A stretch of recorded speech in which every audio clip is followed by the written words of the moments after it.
Presenta Dedicar, servicio de acompañantes para su plan familiar e individual. Llámanos al 2917-57.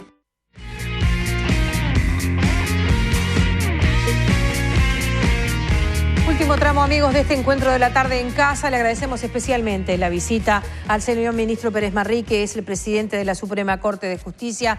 Está con nosotros en este último tramo. Tiempo complejo, casi diríamos de crisis. Bienvenido. Bueno, muchas gracias. Exacto, tiempo de crisis. Me voy a parar en un material de producción que nos facilitan diciendo que el diario El País titula: Corte suprimió 13 juzgados de paz por falta de recursos. ¿Es así? Bien, merece una explicación. Perfecto. En primer lugar, se habla de supresión de juzgados. En realidad lo que se hizo fue suprimir oficinas judiciales porque la función de juzgar en esas zonas donde estos juzgados, esas oficinas se han suprimido, han pasado a otros jueces de una zona aledaña. O sea que no quiere decir que esos lugares no tengan un juez de paz que atienda su problemática. En segundo lugar, se han optado por suprimir, suprimir oficinas, primero, en las cuales no había funcionarios, o sea que solamente había un juez, y en segundo lugar que tenían un bajo volumen de trabajo en función de los estudios que se hacen por estadísticas, por planeamiento de presupuesto del Poder Judicial y por servicios inspectivos. Entonces se optó por suprimirlos para generar un ahorro presupuestal y a su vez para generar una racionalización del servicio. Con esto estamos estimando un ahorro anual de unos 4 millones de pesos. Quiero aclarar que nadie se quedó sin trabajo porque los jueces que estaban a cargo de esas sedes han sido adscriptos a los juzgados letrados de las capitales departamentales o a los juzgados de paz departamental, porque muchos tienen experiencias en temas de registro civil, etcétera, y que hay un hecho que responde a una reconfiguración sociológica del país.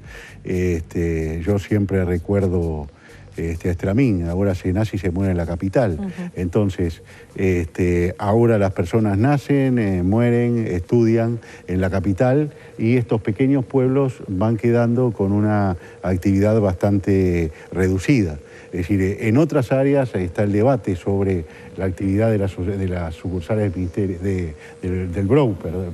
Sí, sí. En el sentido de que, bueno, que hay fatalmente una disminución de las actividades en estos lugares, entonces hay que buscar una racionalización del gasto más en tiempos como estos. Claro, literalmente en pequeños poblados del interior, en la medida que pueden, las madres van a parir a ciudades donde hay prestaciones de salud más confortables. Claro, y cuando estamos enfermos nos atienden en los sanatorios y allí fallecemos. O sea, es decir, esa es un poco, es una razón un poco más compleja que el tema presupuestal, pero donde hay que admitir que el tema presupuestal tuvo una incidencia muy fuerte. Claro. Yo diría que decisiva. Bueno, y esto obviamente tiene que ver con el reclamo que han planteado ustedes, que cuando se discutió el presupuesto y también ahora, bueno, obviamente la rendición no apareció nada, que era que no hacen 4 presupuestos, sí, que no reciben aumentos en las partidas del Poder Judicial. Sí, nosotros... Digo, más allá de los ajustes por la pérdida de valor del peso. Exacto. Nosotros... es decir, el Poder Judicial, en las 2 últimas rendiciones del gobierno de Mujica, rendiciones de cuentas, una por razones constitucionales, obviamente la última, pero en la anterior, no recibimos ningún refuerzo en ningún rubro. En el presupuesto anterior, el presupuesto que se aprobó el año pasado para regir en el quinquenio, tampoco recibimos ningún refuerzo presupuestal. En esta rendición de cuentas que está a estudio del Senado en este momento, tampoco recibimos ningún rubro extra, salvo lo que fue pactado con el Poder Ejecutivo para implementar el Código del Proceso Penal a partir de julio del año próximo. O sea que, y esto pues, yo siempre transmito algo para que la ciudadanía dimensione el problema. Ingresan al Poder Judicial aproximadamente 240.000 asuntos por año. Si multiplicamos 5 o 6 personas involucradas en cada proceso, además de las partes, es decir, los testigos, en fin, y todo eso, tenemos que más de 1 millón de personas pasan en alguna instancia del sistema judicial todos los años. De esos 240.000 asuntos, los asuntos penales, que son los que van a ser atendidos con estos con el nuevo código de a los proceso. efectos del nuevo Código de Proceso Penal, son un 20%.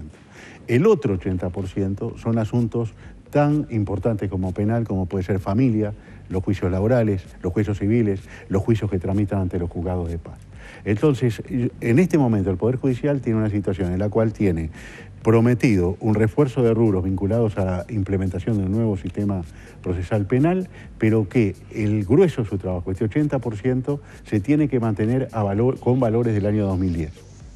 Entonces, ahí es donde tenemos el problema de que necesitamos forzosamente refuerzo de rubros para poder pagar la luz, el teléfono, etcétera, para poder mantener gastos con servicios básicos como son de limpieza, vigilancia, etcétera, y es donde se ha implementado por un comité de crisis una serie de medidas tendientes a reducir el gasto. La última medida que no ha tenido, no es la última porque se tomó en el marco de una cantidad de medidas, yo debo decir que en este momento el Poder Judicial no está pagando la tasa de saneamiento de sus edificios propios. Lo que va a generar un arrastre de demoras, etcétera, etcétera. Pero como eso estamos pagando algunas multas en el BPS respecto a algún problema puntual, porque los aportes obviamente se realizan, no podemos mostrar a la Corte el Día del Patrimonio porque no podemos pagar horas extras ni viáticos de alimentación para que el personal esté allí a la orden, y hay un sinfín de temas donde se está resintiendo el servicio.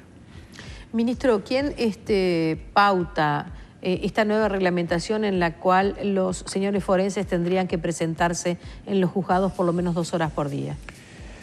Bien, este conflicto forense que surge fundamentalmente a partir de la obligación de estar 2 horas por día en las oficinas a los forenses del interior, es una resolución que se tomó en el mes de febrero y que recién se notifica ahora y que en realidad estábamos en un proceso de implementación.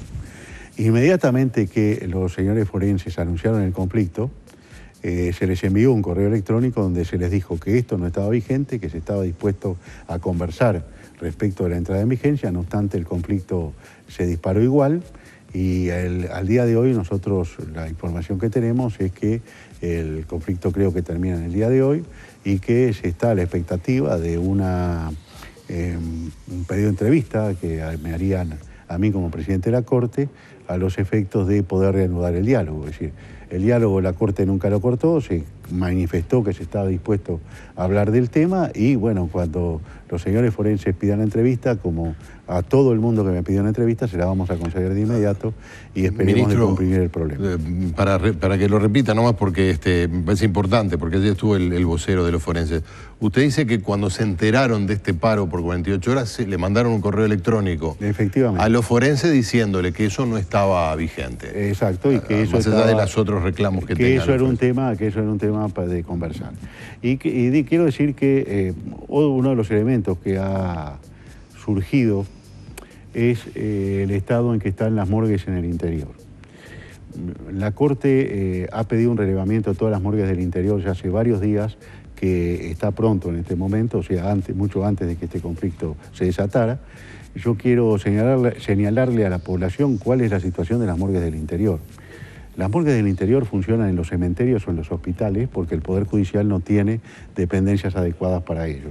Es decir, seguramente vamos a tener morgue del Maldonado ahora con el nuevo edificio, creo que está prevista, no estoy seguro, y estamos en edificios ajenos y en condiciones muy precarias. Y reconocemos el régimen de precarización en que se está trabajando. Pero además, también la población tiene que saber que hay un problema que deriva del mercado, en el sentido de que cualquier médico que pretende trabajar en un cargo de forense por un sueldo X, tiene que estar prácticamente todos los días del año, salvo los descansos reglamentarios, y las 24 horas a disposición de un juez y en el futuro de un fiscal que lo puede llamar porque hay un muerto, etcétera, etcétera. Hoy por hoy el sueldo que nosotros pagamos, que el Estado paga para desempeñar ese cargo de médico forense en el interior, es decir, cualquier médico forense, cualquier médico común en el interior, con 2 o 3 guardias importantes lo puede ganar exactamente lo mismo con un compromiso absolutamente menor. Entonces, ¿qué es lo que pasa? Convocamos a concursos para proveer vacantes en el interior y no tenemos candidatos. Entonces, hay una cantidad de vacantes, esto complica más el trabajo porque hay que cubrir las vacantes que no se pueden cubrir, es decir, ha habido algún departamento del interior con pedidos de informes, etcétera, donde hay preocupación. Nosotros tenemos exactamente la misma preocupación porque quisiéramos el mejor nivel de asesoramiento a los jueces y en consecuencia el mejor nivel de aplicación de la justicia, de la aplicación del derecho con los aportes técnicos imprescindibles y bueno, es decir, esos son obstáculos que hoy tenemos y que todos tienen que ver en parte con un tema presupuestal, en parte con la disposición y la vocación de trabajar en esto, porque no es lo mismo estar atendiendo en un hospital o en la puerta de un hospital que ser médico forense. Esto implica una gran responsabilidad también, claro, que de otra manera no se tiene. En fin, hay una serie de dificultades puntuales que cuando uno ve la globalidad o la embestida de un conflicto, nosotros como responsables del servicio tenemos la obligación de aclarar a la población cuál es la situación. Muy bien, tenemos que cerrar el programa, ministro, pero antes de eso, ¿en qué está el conflicto salarial? Es decir, de los trabajadores, de los funcionarios y de los magistrados, que sigue sin terminar de resolverse. Bien, yo diría que ese conflicto, como todos sabemos, se dispara con el presupuesto aprobado en el año 2010, que pretendió subir el sueldo solamente de los ministros y secretarios de Estado. Es decir, posteriormente hay una serie de episodios de pública notoriedad por la cual se entiende que hay una cantidad de gente que no estaba prevista originalmente, pero que de acuerdo al texto de la ley y a otras leyes tiene derecho a cobrar esos aumentos. Y hoy tenemos varios juicios planteados. Hay uno, que es el más importante de todo, que tiene 3.700 actores, que es el juicio promovido por la Asociación de Funcionarios Judiciales del Uruguay. En ese juicio, que hay sentencia firme, se está presentando estos días una liquidación con la suma final, lo que va a generar lo que se llama cantidad líquida y exigible. Cuando esa cantidad esté líquida y exigible, se va a remitir un oficio por el juez al Ministerio de Economía para que pague. Yo les puedo decir a los televidentes que el promedio que cada uno de esos 3.700 funcionarios judiciales tiene para cobrar de acuerdo a la liquidación, solo por concepto de retroactividad, son unos $8.000, $8 o $9.000 cada uno. Y que a eso se debe sumar una condena de futuro, que es incorporar el 21.2%, el 21.6%, perdón, no el 26% del que se hablaba originalmente, al salario de futuro. Son más de $30 millones. Esto es mucho dinero. Nosotros le hemos dicho al anterior Ejecutivo y a este Ejecutivo con el cual tenemos, yo debo reconocer como presidente de la Suprema Corte de Justicia, que con este Ejecutivo tengo un muy buen nivel de diálogo, más allá de las soluciones que no aparecen, sí, pero el nivel de diálogo se ha restablecido y es bueno en este momento, que reiteradamente se le ha planteado al Ejecutivo que esto tiene una única salida, que es negociar. Entonces, no se está negociando todavía, pero no se tiene la cifra. Lo sabemos, y que esto está, es decir, quien estaba encargado de llevar adelante las negociaciones con los gremios es el señor Ernesto Murro, el ministro de Trabajo. Bueno, seguramente se retome cuando se tenga la cifra. Yo pienso que sí, y pienso que por el bien de todos los sectores involucrados y del país, que tiene que haber una negociación que encuentre un punto de racionalidad a la solución de este problema. Le agradecemos especialmente al presidente de la Suprema Corte de Justicia, el ministro Ricardo Pérez Manrique, su presencia. El agradecimiento se vuelve tangible. Totalmente, con la yerba Salud y Flora, por supuesto. Muchas gracias. Creo que vino por eso. No, seguramente, sí, yo estoy seguro, sí. Ahora me explico. Muchas gracias, ministro. Muchas gracias. Muy bien. Hacemos la despedida por el día de hoy, pero nos comprometemos a volver mañana. Chao. Presentó Dedicar servicio de acompañantes para su plan familiar desde solo $499 por mes. Llámanos al 2900 1757.